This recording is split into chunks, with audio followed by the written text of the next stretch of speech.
Hello friends. आप लोग जैसे स्क्रीन में देख रहे हैं, एक इसमें स्क्रीन खुली हुई है जिसमें यूपीएस लिखा हुआ है।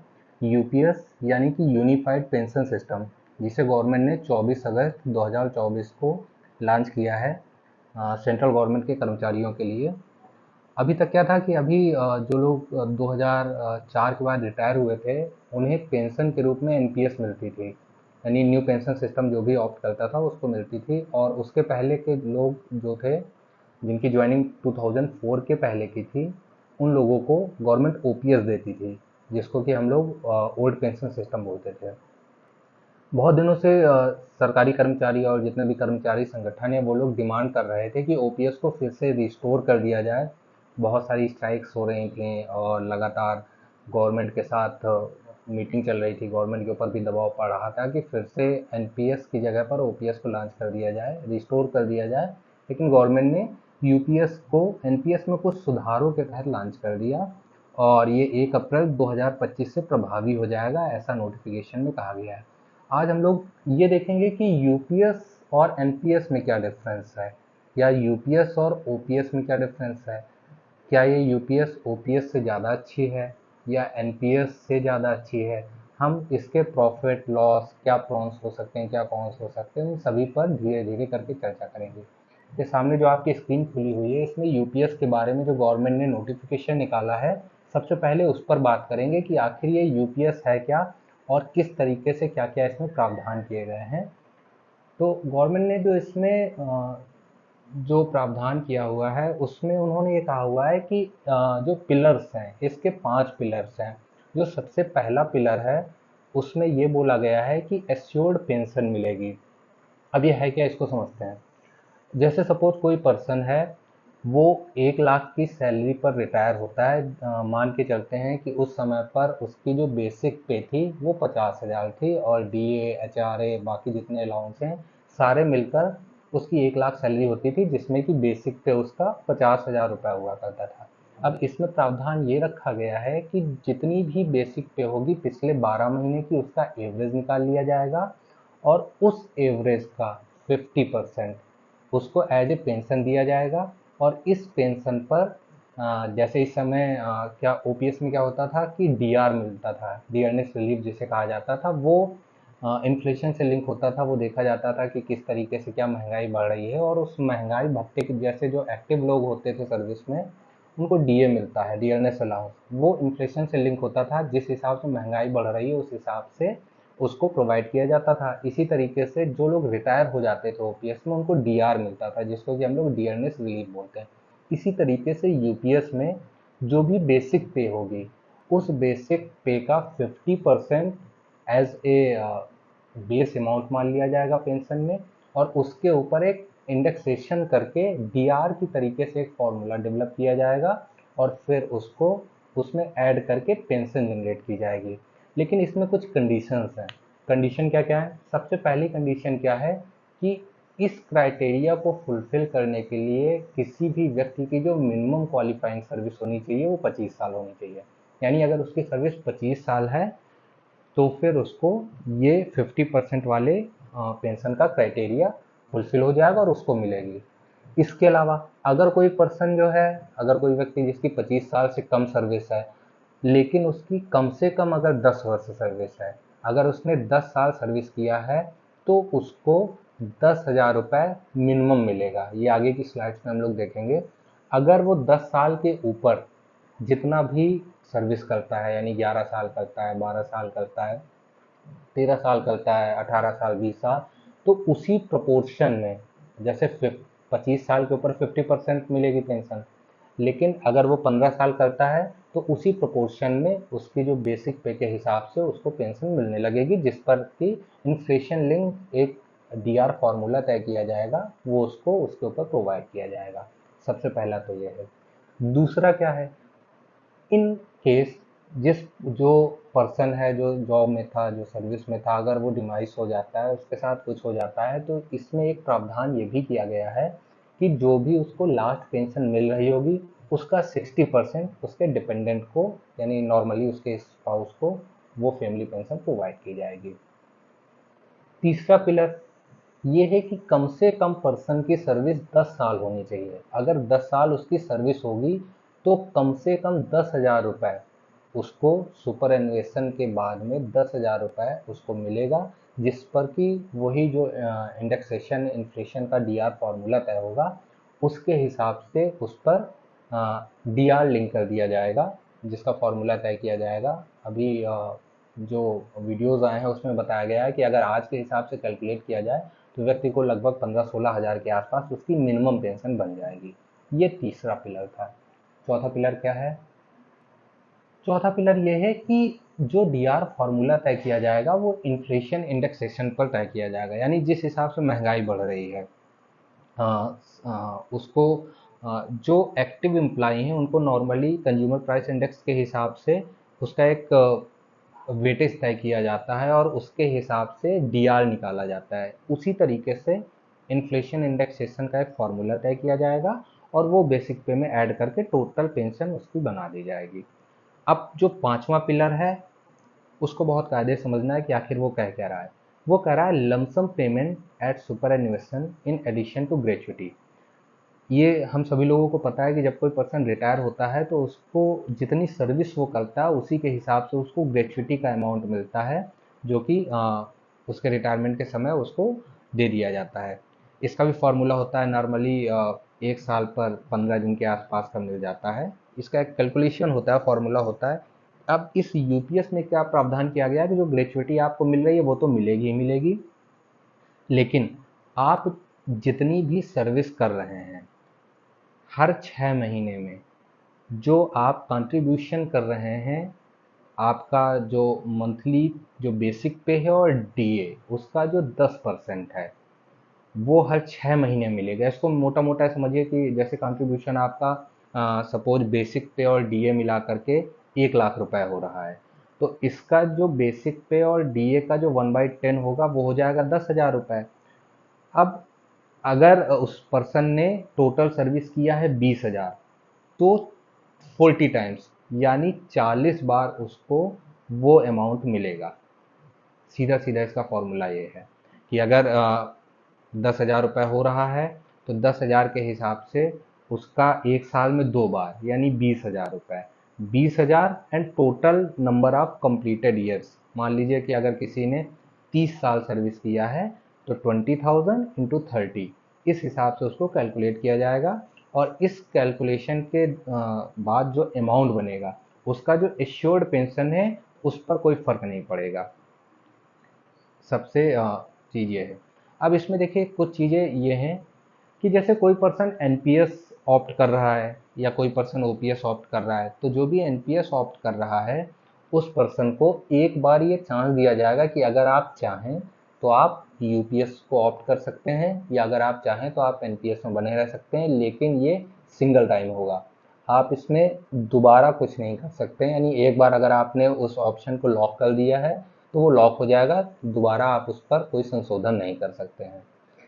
अब इसके अलावा गवर्नमेंट ने इसमें क्या क्या प्रावधान किए गए हैं, जैसे अभी एनपीएस में क्या होता है, जो जिस पर्सन का जो पर्सन होता है उसका 10% बेसिक प्लस डीए का 10% जो होता है वो कटता है। उसके बाद जो गवर्नमेंट होती है वो 14% कंट्रीब्यूट करती है और वो टोटल जो फंड होता है यानी 24% जो फंड हो गया वो पीएफआरडी के पास चला जाता है और वो जा करके गवर्नमेंट बॉन्ड्स हो गया और या शेयर मार्केट है उसमें इन्वेस्ट कर दिया जाता है। अब इसमें गवर्नमेंट ये कह रही है कि जो लोग यूपीएस को ऑप्ट करते हैं तो 10% जो एम्प्लॉय का कंट्रीब्यूशन है वो तो ऐसा रहेगा, उसी तरीके रहेगा, लेकिन गवर्नमेंट अपना जो कंट्रीब्यूशन है वो 18.5% कर देगी और समय समय पर वो उसमें संशोधन कर सकती है महंगाई के हिसाब से, जब भी उसको लगेगा कि ऐसा होना जरूरी है। एक चीज़ ये है।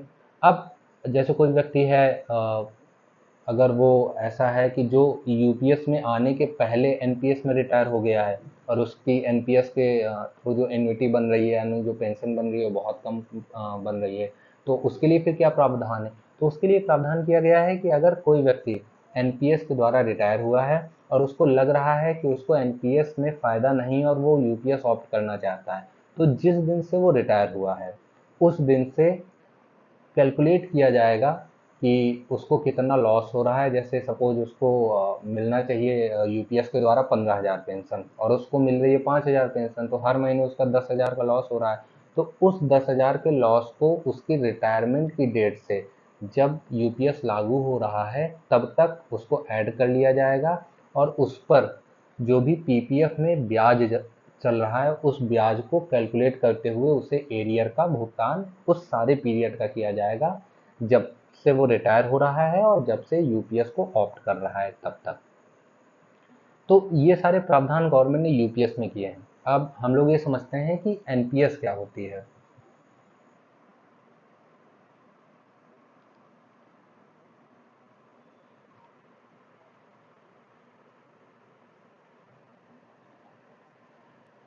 एनपीएस में होता क्या था कि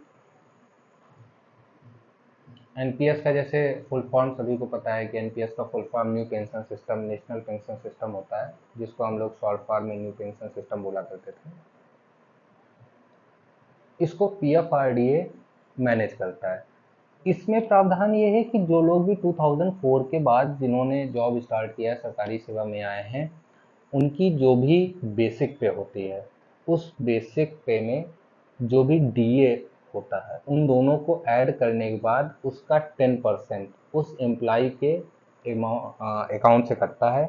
और पहले 10% एम्प्लॉयर भी ऐड करता था, लेकिन अब वो 14% हो गया। इस दोनों को मिला करके पीएफआरडीए इन्वेस्ट कर देता है और उसको शेयर मार्केट में लगाता है। एंड विद द टाइम जो भी उसका एक्सआईआरआर, यानी साधारण भाषा में समझें कि जो भी उस पर इंटरेस्ट जनरेट होता है, उस सबको मिला करके लास्ट में जो भी कॉर्पस बनता था, उस कॉर्पस में से जब पर्सन रिटायर होता था तो उसको 60% अमाउंट लमसम मिल जाता था, 40% अमाउंट को उसको एन्युटी में इन्वेस्ट करना होता था, और उसी 40% एन्युटी में जो इन्वेस्टमेंट के बाद जो भी उसका रिटर्न आता था वो एज ए पेंशन मिला करता था। अब इसमें समस्याएं क्या क्या थी जिसकी वजह से व्यक्ति जो था वो ओपीएस की डिमांड कर रहा था। समस्या ये थी कि पूरा का पूरा फंड शेयर मार्केट में इन्वेस्ट किया जाता है। अब सपोज अगर कोई पर्सन रिटायर हुआ है, उस दिन मार्केट क्रैश कर जाती है या कोई समस्या हो जाती है, तो उसका जो कॉर्पस वाला फंड होगा वो एक ही दिन में डाउन हो जाएगा। पहली समस्या तो ये थी। दूसरी प्रॉब्लम ये है कि कोई एक डिफाइंड अमाउंट नहीं मिल रहा था, किसी का कम हो जाता था, किसी का ज़्यादा हो जाता था। ये उन लोगों के लिए तो एक बार फिर भी ठीक था जिसकी सर्विस का जो टेन्योर है वो ज़्यादा है, लेकिन जिसका 5 साल या 10 साल है उसके लिए बहुत सारी समस्याएं हो जाती थी। अब देखिए इसको थोड़ा और समझते हैं।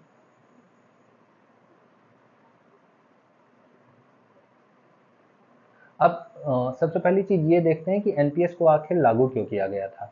एनपीएस गवर्नमेंट का मानना था कि क्योंकि ओपीएस में बहुत ज़्यादा फंड इन्वॉल्व हो रहा था, बाद में गवर्नमेंट के ऊपर बहुत ज़्यादा लाइबिलिटी पड़ रही थी, इसलिए गवर्नमेंट ने क्या किया कि ओपीएस को हटा करके एनपीएस ले आई, जिसका बहुत ज़्यादा क्रिटिसाइज भी किया गया, जिससे और लोगों के साथ वास्तव में समस्याएं हो रही थी, क्योंकि किसी की 1,000 पेंशन बन रही थी, किसी की 1,500 बन रही थी, किसी की 2,000 बन रही थी, जिसकी वजह से प्रॉब्लम हो रही थी। और बाद में 60 ईयर के बाद पर्सन के शरीर में भी इतनी ताकत नहीं रहती है कि कोई वो और काम कर सकता है। और दूसरी चीज़, अगर व्यक्ति ने अपना पूरा जीवन किसी संस्थान के लिए दिया है तो उसकी जिम्मेदारी ये होती है कि जब उसके पास 60 साल के बाद उसकी जिम्मेदारी उठाई जाए।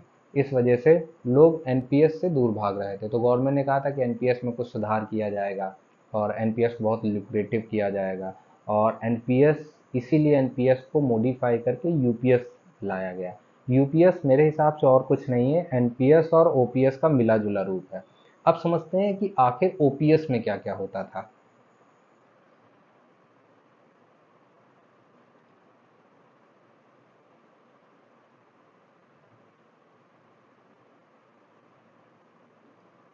ओपीएस जिसे कि हम लोग ओल्ड पेंशन स्कीम बोलते हैं, तो ओपीएस ओल्ड पेंशन स्कीम में क्या होता था कि अगर कोई पर्सन है वो रिटायर हो रहा है, तो जो भी रिटायरमेंट के समय उसकी बेसिक पे हुआ करती थी उस बेसिक पे का 50% एचआरए हटा करके, कुछ मेडिकल अलाउंस वगैरह होते थे उसको भी ऐड किया जाता था, एचआरए को हटा करके जो भी उसका बेसिक पे बनता था उस बेसिक पे का 50%, और जो भी डीआर गवर्नमेंट प्रोवाइड करती थी वो डीआर को मिला करके उसको पेंशन प्रोवाइड की जाती थी। ये जो ओपीएस था ये एक तरीके से गवर्नमेंट की तरफ से सिक्योरिटी थी कि जैसे जैसे महंगाई बढ़ेगी उसी हिसाब से उसकी पेंशन बढ़ती जाएगी। एक प्रॉफिट तो ये था। दूसरा सबसे बड़ा प्रॉफिट ये था कि जैसे जैसे वेतन आयोग लगेगा, वेतन आयोग लगने पर व्यक्ति की पेंशन बढ़ जाएगी। नॉर्मली ये 1.5 गुना 2 गुना हो जाया करती थी। इसके अलावा एक प्रावधान ये था कि जैसे जैसे व्यक्ति की एज बढ़ती जाएगी, जैसे 75 की एज होगा तो कुछ इंक्रीमेंट होगा, 85 की एज पर कुछ इंक्रीमेंट होगा। इवन अगर 99 ईयर्स पर किसी पर्सन की पेंशन 1 लाख होती थी और वो 100 क्रॉस कर जाता था तो जस्ट डबल पेंशन हो जाती थी, यानी 2 लाख रुपये हो जाती थी।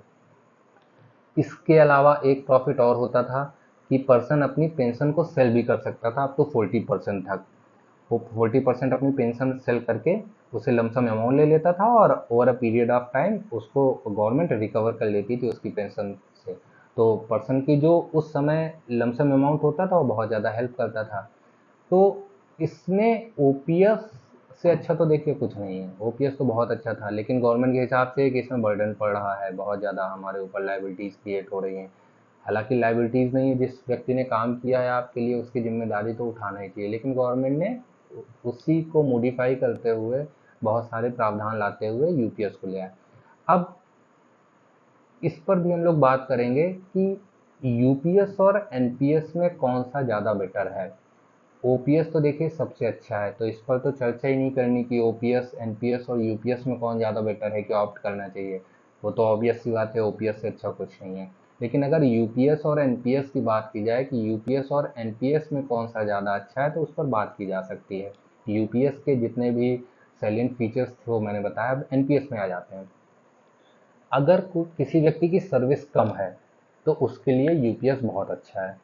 अगर किसी व्यक्ति की सर्विस काफ़ी ज़्यादा है, मोर देन 35 ईयर है, तो उसके लिए यूपीएस से ज़्यादा एनपीएस अच्छा है। अब ये समझेंगे कि कैसे एनपीएस लंबी जिसकी सर्विस हो उसके लिए अच्छा है, इसको समझते हैं। यूपीएस में क्या हो रहा है कि 10%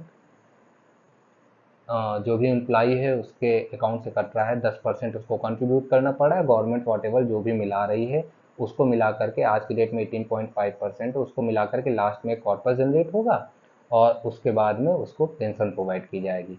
एनपीएस में क्या हो रहा है, एनपीएस में 10% मिलाया जा रहा है, 14% एम्प्लॉयर कंट्रीब्यूट कर रहा है, बाद में वो शेयर मार्केट में रुपए लगेगा, जो भी कॉर्पस होगा वो कॉर्पस का 60% पर्सन यूज कर सकता है। लेकिन यूपीएस में ऐसा कोई प्रावधान नहीं है। यूपीएस में एम्प्लॉय जो कंट्रीब्यूट कर रहा है उस 10% का कुछ नहीं होगा। यू एनपीएस में 60% को अपने लमसम घर ले जा सकता है, 40% का एन्युटी होगी, जबकि यूपीएस में ऐसा कोई प्रावधान नहीं। यानी एम्प्लॉय को रुपए तो अपने देने हैं, 10% देने हैं, लेकिन बाद में उसको पेंशन मिलेगी, कोई लमसम अमाउंट नहीं मिलेगा। जिसकी कम सर्विस है उसके लिए तो ठीक है। अब जिसकी लंबी सर्विस है एनपीएस में, उसके लिए बहुत बड़ा कॉर्पस जनरेट हो जाएगा। इसको हम लोग एक कैलकुलेटर से समझते हैं। देखिए, अगर कोई व्यक्ति, आप मान करके चलिए कि अगर किसी पर्सन की जो डेट ऑफ बर्थ है वो अगर 1/1/2000 है, यानी उस व्यक्ति ने अगर ज्वाइन किया 24 ईयर की एज में ज्वाइन किया, और वो अगर कंट्रीब्यूट कर रहा है प्रतिवर्ष प्रति माह, आप मान करके चलिए अगर वो कंट्रीब्यूट कर रहा है 5,000 रुपये, तो अगर वो 5,000 कंट्रीब्यूट कर रहा है प्रतिवर्ष, तो देखिए किस तरीके से उसका टोटल कितना कॉर्पस जनरेट हो रहा है। अगर हम लोग ये मान करके चलें कि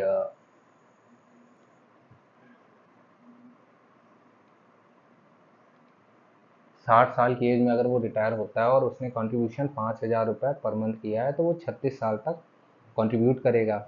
और जो भी नॉर्मली क्या है, जो एनपीएस उस जो भी जहाँ भी इन्वेस्ट किया जाता है उसमें 10% के आसपास का एक हम लोगों ने आइडियल रिटर्न मान लिया है कि 10% के आसपास वो अमाउंट जो है 10% मिलेगा। उसके बाद जैसा कि हमें पता है कि जितना भी कॉर्पस जनरेट होगा उसका 60% तो उसको लमसम मिल जाएगा, वो उसको अपने किसी भी यूज में ले सकता है। लेकिन 40% में उसको एन्युटी परचेज करनी पड़ेगी।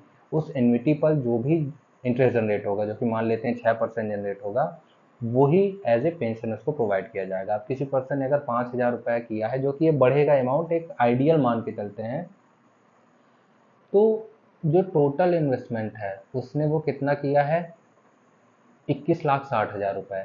और जो टोटल कॉर्पस जनरेट होगा वो 2,12,00,000 रुपये होगा, जो कि बहुत कम है इस हिसाब को देखते हुए कि वो केवल 5,000 रुपये ही कंट्रीब्यूट कर रहा है, जबकि प्रत्येक वर्ष जो है वो उसका इंक्रीमेंट भी लगेगा, इसके अलावा डीए भी इंक्रीज होगा, डीए लगेगा तो 5,000 रुपये कहीं ना कहीं बढ़ जाएगा। तो ये जो 2 करोड़ रुपए है ये कहीं ना कहीं 4 करोड़ या 5 करोड़ या जितना भी उसकी सैलरी जिस हिसाब से बढ़ती है उस हिसाब से उसका बढ़ता चला जाएगा। अभी आइडियल कंडीशन में मान करके चलते हैं कि 5,000 रुपये जो है अगर उतना ही वो कंट्रीब्यूट कर रहा है तो उसके पास जो टोटल कॉर्पस उस समय होगा वो होगा 2,12,00,000 रुपए। और उसके बाद जो टोटल उसका जो गेन हो रहा है वो देखिए 1,90,00,000 रुपए मिल रहा है। अब यूपीएस के केस में क्या है कि जो ये वाला कॉर्पस है जो कि लमसम वैल्यू हो गई 1,27,00,000 रुपए के आसपास, ये वैल्यू उसको नहीं मिलेगी। जबकि एनपीएस के केस में ये 1,27,00,000 रुपए जो है वो उसको मिल जाएंगे, और इसको वो कहीं दूसरी जगह इन्वेस्ट करके फिर वो चाहे तो इसका भी जैसे लोग सीनियर सिटीजन सेविंग स्कीम में करते हैं उससे रुपए पाते हैं और इंटरेस्ट जनरेट कर सकते हैं। अब उसके बाद जो पेंशन कॉर्पस जो है वो जो एन्युटी में 6% लगा रहा है वो 42,000 रुपए की देखिए पेंशन जनरेट कर देगा उस समय पर। और जबकि आपका जो 1,27,00,000 रुपए ये भी लमसम मिलेगा, तो अगर व्यक्ति जो है अगर ये इसको इन्वेस्ट करना चाहे तो इसको री इन्वेस्ट कर सकता है, और इसको अगर जब वो री इन्वेस्ट करेगा तो ये जो 42,000 रुपये आज की डेट में दिख रहा है वो 42,000 रुपये 1 लाख के ऊपर चला जाएगा। पहली चीज़ तो ये यूपीएस के केस में ये वाला जो फंड है वो पर्सन को नहीं मिलेगा। अब अगर किसी पर्सन की सर्विस कम है तो उसके लिए तो ठीक है, लेकिन अगर किसी पर्सन की सर्विस बहुत ज़्यादा है तो मेरे हिसाब से उसको एनपीएस ऑप्ट करना चाहिए, क्योंकि ये 5,000 है। देखिए अगर इसी 5,000 को हम लोग ये मान करके चले कि व्यक्ति रिटायरमेंट तक उसका एवरेज ये आ जाएगा कि वो 15,000 रुपये इन्वेस्ट कर रहा है। अब देखिए इस कॉर्पस में क्या चेंज आ रहे हैं। अगर 15,000 वो कर रहा है तो उसका जो कॉर्पस होगा वो 6,36,00,000 रुपये हो जाएगा, और जो टोटल गेन है वो 5,71,00,000 रुपये हो जाएगा, जबकि उसने इन्वेस्ट कितना किया है, जो टोटल इन्वेस्टमेंट है वो 64 लाख का है, और इसमें उसको लमसम 3,81,00,000 रुपये मिलेगा। और जबकि उसकी जो पेंशन बनेगी वो 1,27,000 रुपये पेंशन बनेगी। और अगर वो इसको भी री इन्वेस्ट कर देता है डिफरेंट टाइप की स्कीम्स में, तो उसका जो ये 1,27,000 रुपये जो पेंशन मिल रही है यही पेंशन उसकी 2.5 लाख 3 लाख रुपए पर मंथ क्रॉस कर जाएगी। कहने का सीधा सीधा मतलब यह है कि अगर किसी भी व्यक्ति की सर्विस अच्छी है, 30 ईयर या 35 ईयर के ऊपर है, तो उसको एनपीएस ऑप्ट करना चाहिए। लेकिन अगर किसी पर्सन की सर्विस कम है, 10 साल है, 12 साल है, 15 साल है, तो उसको यूपीएस ऑप्ट करना चाहिए। उसके बाद भी जो कंडीशन है वो ये है कि अगर ओपीएस मिल जाता है तो उससे अच्छा कुछ नहीं है। ओपीएस में एक प्रावधान और हुआ करता था कि जीपीएफ में फंड जाता था 10%, और उस पर जो एम्प्लॉय है वो कंट्रीब्यूट करता था एम्प्लॉयर, इसके अलावा उस पर इंटरेस्ट मिलता था, और उस जीपीएस को जो भी एम्प्लॉय है कुछ कंडीशंस के साथ उस रुपए को जब उसे ज़रूरत होती थी तो उसको निकाल लेता था, घर में शादी है या घर बनवाना है उसको निकाल लेता था, वो उसका फंड होता था। अब अगर ओपीएस मिल जाती है तो पेंशन तो मिलेगी मिलेगी, और साथ में ये वाला जो फंड है जो जीपीएफ वाला है ये मिलेगा, यानी पर्सन को अपनी तरफ से बिना कुछ कंट्रीब्यूट किए हुए अच्छा फंड मिल जाएगा।